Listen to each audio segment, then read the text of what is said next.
foot or ankle, orthopedic spine care, your hand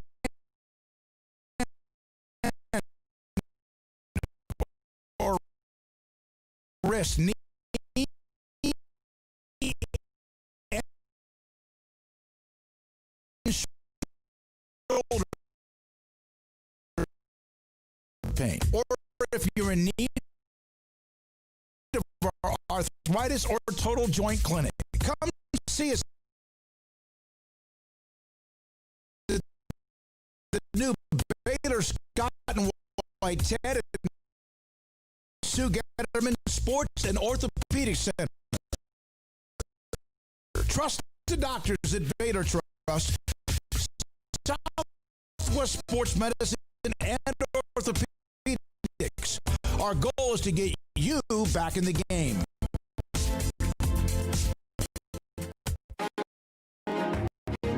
Texas board certified personal injury trial lawyer and Baylor alum David Willis and Baylor alum Parker Willis are ready to help if you or a loved one has been wrongfully injured in an auto accident, SUV,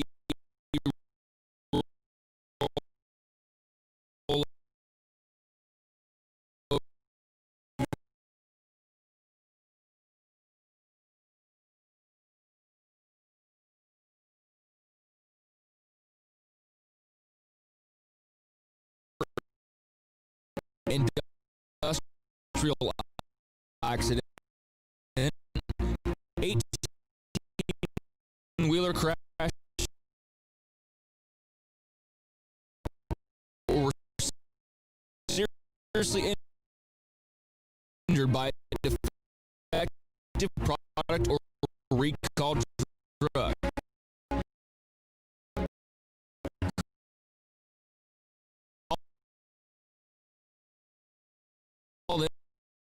For a confidential and free case consultation at 1-800-GOT-HURT or visit them at texastriallawyer.com, principal office in Houston, Texas.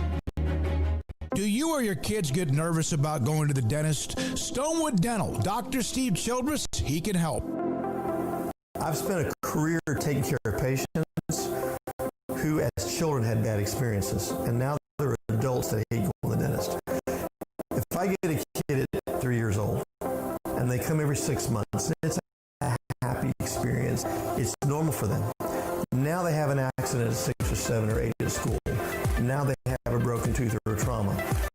And they have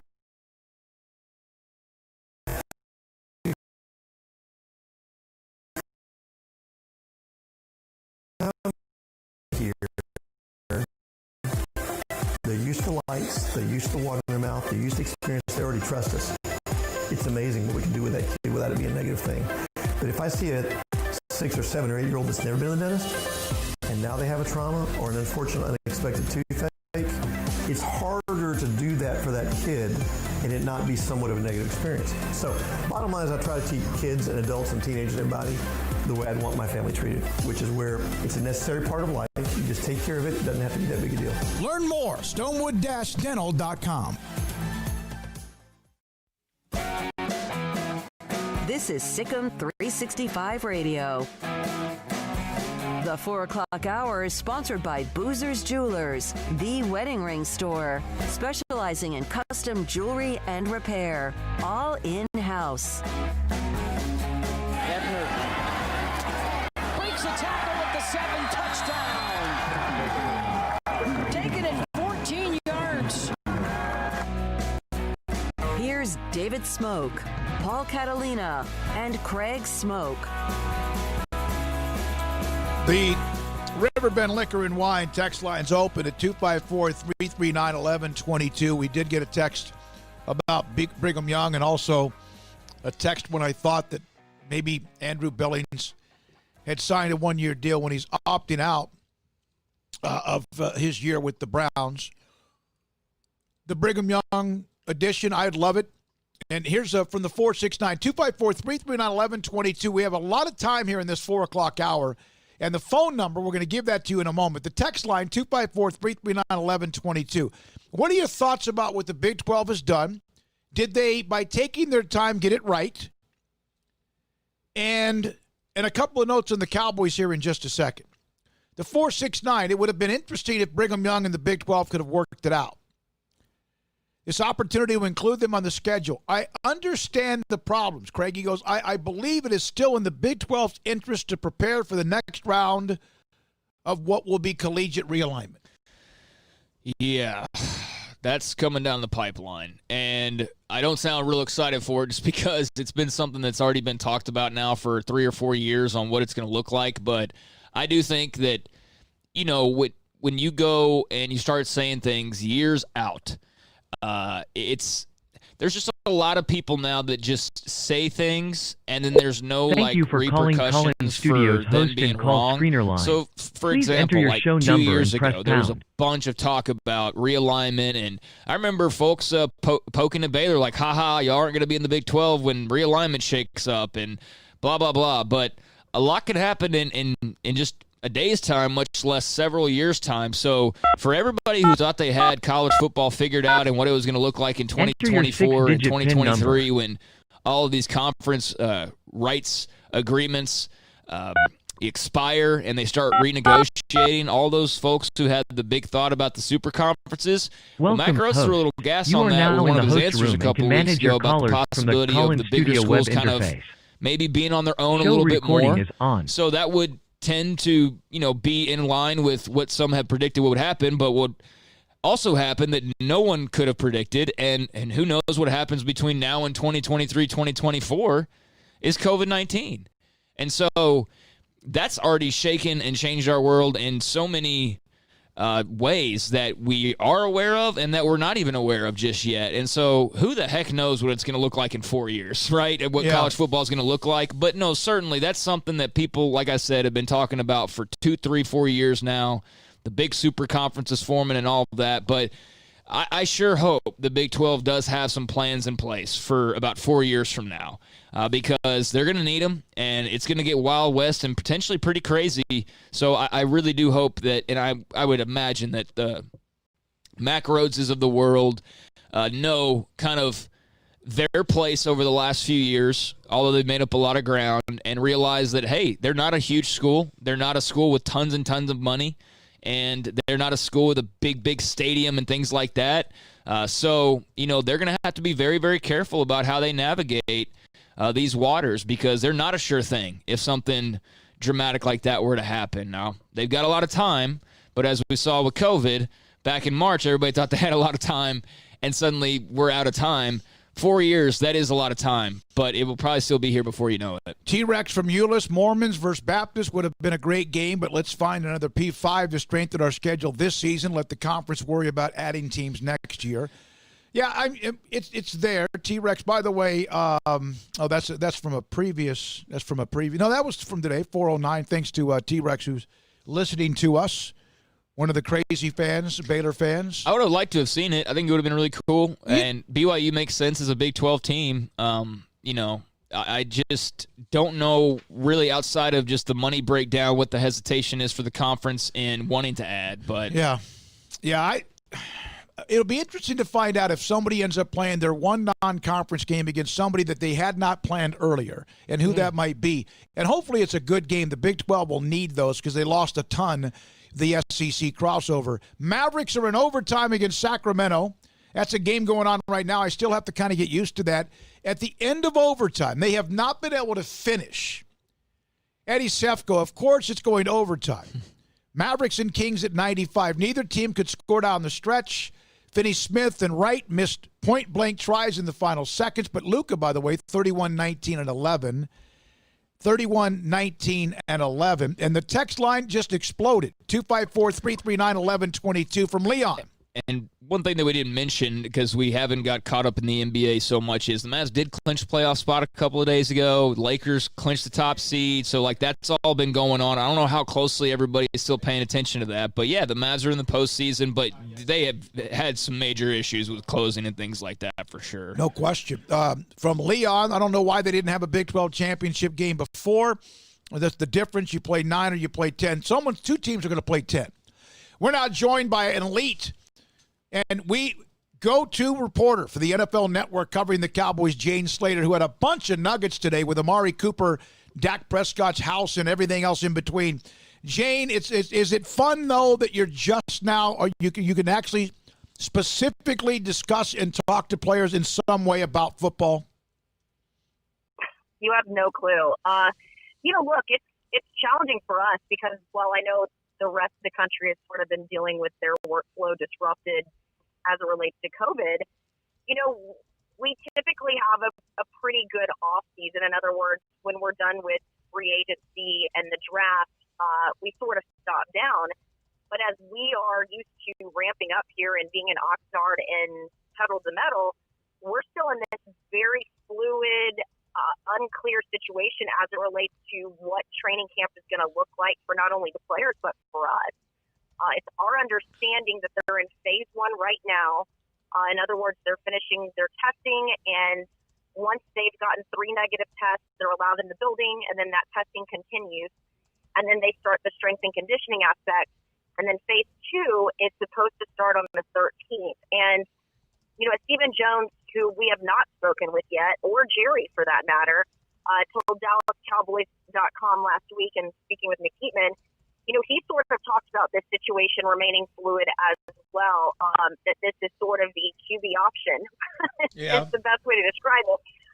And that, or option quarterback, rather, that they're hoping that they're going to have players in pads by mid-August, but they've got to be adaptable. And while they've sort of gotten used to what this reality looks like, they understand that the fans are going to still be dealing with that as well. In fact, a lot of my friends who are season ticket holders just got word last week about there not being season tickets this year. In other words, you can choose to have seats as it relates to being in the stadium and then apply for your season tickets again, and you'll be back in the system, or you can give them back and get a refund. So even that decision came fairly late compared to a lot of the leagues that was sort of giving people guidance a few weeks ago and even in some cases a month ago. So the thing is very fluid for us. I'm sort of indirectly answering your question, but we, as I understand it, will not have access to any players this year in person. We'll be doing it virtually throughout the season.